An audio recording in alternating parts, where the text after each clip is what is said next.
समस्या तो आपको दिखाई दे रही है, क्या हाल है, बदबू कितनी। फिर हमारा उधर वो कहाँ है मकान, तो उसके लायक जरा जाकर 2 मिनट, बदबू कितनी।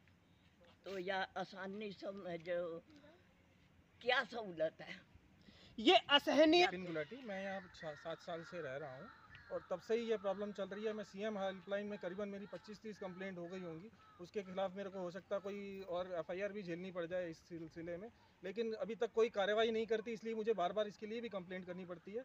लेकिन उसके बाद भी आज तक कोई कार्रवाई नहीं हुई, सिर्फ आश्वासन होता है और कुछ नहीं होता।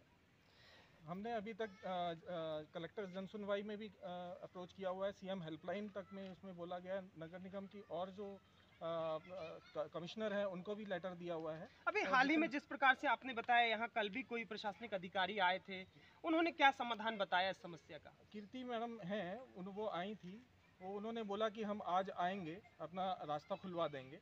तो लेकिन वो आज फ़ोन करने पे बोल रही हैं हम 2-3 दिन बाद आएंगे, जब समय होगा तब आएंगे। तो अभी तक आने का उनसे बात भी करो तो बोले अब आप मेरे को फ़ोन नहीं कर रहा। आप इस पूरी कॉलोनी की समस्या को गहराई से जानते हैं, आखिर क्या पूरा यहाँ मामला है, क्या पूरी समस्या है कि जिस कारण से ये ड्रेनेज यहाँ पे इकट्ठा हो रहा है, दर्शकों को बताइए। असल में यहाँ पे एक निकासी बनाई गई थी, ये जब हम आए थे उसी टाइम ही यहाँ पे बाढ़ जैसी स्थिति पूरी उत्पन्न हो गई थी। तो यहाँ पे कलेक्टर और ये तहसीलदार पटवारी, ये लोग सब लोग आए थे। तो उन्होंने यहाँ पे जाने का एक रास्ता बनाया था, जिसको ऑन पेपर रास्ता था। और उसके बाद वो रास्ते के बाद इन जो दूसरी कॉलोनी वाले हैं उनसे हमारी बातचीत हुई थी। तो उनके बातचीत करने के बाद हमारे बिल्डर ने उनकी कॉलोनी में एक सेपरेट अपनी एक लाइन डाली गई थी। जो सेपरेट लाइन डाली थी उसमें सारा पानी जाने का अपना प्रावधान था, लेकिन उसके बावजूद वो लाइन को बार बार दूसरी कॉलोनी वाले हमें बंद कर देते हैं। तो उस वजह से यहाँ पूरा पानी बारिश का भी भर जाता है और सीवेज का भी पानी भरा हुआ है। तो बिल्डर के साथ में दोनों बिल्डरों का कोई ऐसा लिखित एग्रीमेंट भी था क्या कि ड्रेनेज सिस्टम जो होगा यहाँ से निकलेगा, जिसको लेके उन्होंने पैसा लगाया था? नहीं, ये तो एक टीएनसीपी अप्रूव्ड कॉलोनी है, यहाँ पे ये प्रावधान ऑलरेडी है कि आपको आपसी सामंजस्य से एक दूसरे को पानी का रास्ता देना है। तो वो उस सामंजस्य के हिसाब से हमने उनसे सामंजस्य बिठा के हमारे बिल्डर ने अपना खर्चा करके वो लाइन डाली थी। तो वो लाइन डालने का मतलब ही अभी कोई नहीं निकल रहा कि पानी अभी भी वही की वही स्थिति बन रही है। इतना खर्चा करने के बावजूद भी वो हमें पानी जाने का रास्ता नहीं देते। अगला कदम क्या होगा आप लोगों का? लगातार यहाँ पे जिस प्रकार से बताया लगभग 40 परिवार रह रहे हैं, अगला कदम क्या होगा? अगला कदम तो हमें कुछ समझ में नहीं आ रहा। हम तो सब जगह से बोल के अभी तो सब बढ़ तरह रहे से हैं, हार चुके हैं और हमें कोई रास्ता अब नज़र नहीं आया इस स्थिति के लिए। इसीलिए आपसे हमने बात करी, लेकिन अभी तक हमें कुछ नज़र नहीं आ रहा कि क्या होगा, क्योंकि बारिश में तो ऐसी स्थिति है, यहाँ पे सांप भी निकलते हैं और यहाँ अपना घुटनों तक पानी अंदर भर जाता है और उन्हीं में हमें निकलना पड़ता है। क्या क्या कोर्ट भी जाने का प्लान है क्या बिल्डर के खिलाफ यहाँ पर, कि यहाँ पर ड्रेनेज सिस्टम पूरी तरह से ध्वस्त है और यहाँ पर घरों के सामने पानी भर रहा है सीवेज का? कोर्ट जाएंगे क्या आप?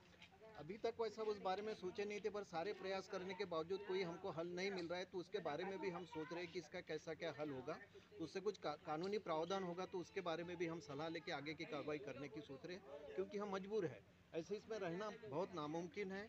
बच्चे हैं, बूढ़े हैं, इनको बहुत परेशानी हो रही है। तो उसका कुछ ना कुछ हल निकले, ये अभी तक हमने आस लगा के बैठे। पर जिस हिसाब से शासकीय विभाग, जो संबंधित विभाग है, वो कार्यवाही नहीं कर रहा है, टाल मटोल की स्थिति अपना रहा है और आने वाला समय बिल्कुल बारिश का है, हमारा रहना बहुत नामुमकिन हो जाएगा। तो उस बारे में हम अब थोड़ा सा सोचना चाहेंगे। निश्चित रूप से यहाँ रहवासियों की पीड़ा को हमने करीब से जाना है। ये छोटे छोटे बच्चे, मैं अपने सहयोगी से कहूँगा दिखाएं। यहाँ पर जो यहाँ के रहवासियों के द्वारा बताया गया है कि यहाँ पर बड़े बड़े सांप भी निकलते हैं, और क्यों ना निकलते होंगे, ये हम भी देख रहे हैं। यहाँ पर पीछे किस प्रकार से पूरा एक जंगल जैसा बना हुआ है और यहाँ पे आप देखिए पूरा सीवेज का पूरा पानी इकट्ठा है और ये पूरा इसी कॉलोनी के रहवासियों के घरों से निकला हुआ सीवेज का पानी है और इसमें कई जहरीले यहाँ पे जीव जंतु पाए जाते होंगे। आपने देखा किस प्रकार से यहाँ के रहवासी लगातार अपनी पीड़ाओं को बयां कर रहे थे, अपनी तकलीफ को बता रहे थे, परंतु बेहद दुख का विषय ये है कि यहाँ तमाम राजनीतिक पार्टियों के लोग आते हैं, वोट मांगते हैं, परंतु इनके द्वारा जब रहवासियों के द्वारा जब अपनी समस्या को समाधान के लिए जब बोला जाता है तो केवल मिलता है आश्वासन। यहाँ लगातार नगर निगम के कर्मचारी अधिकारी भी आ रहे हैं, परंतु समाधान निकालने के लिए कोई भी तैयार नहीं है। प्रत्येक मंगलवार की तरह आज भी महापौर हेल्पलाइन की समीक्षा की गई। 1 जून से लेकर आज 17 जून तक की समस्याएं 1728 समस्याएं रजिस्टर्ड हुई है। 1728 में से 912 समस्याओं का समाधान हुआ है। 816 समस्याएं पेंडिंग में है। सबसे ज़्यादा समस्याएं सीवेज की आ रही है और बारिश का मौसम होने के कारण सीवेज की समस्याएं ज़्यादा हैं। अधिकारियों से बातचीत हुई है और निश्चित ही अधिकारी उस समस्याओं का समाधान करने के लिए काम कर रहे हैं। भोपाल की जनता को सहूलियत देने के लिए हम प्रयासरत हैं।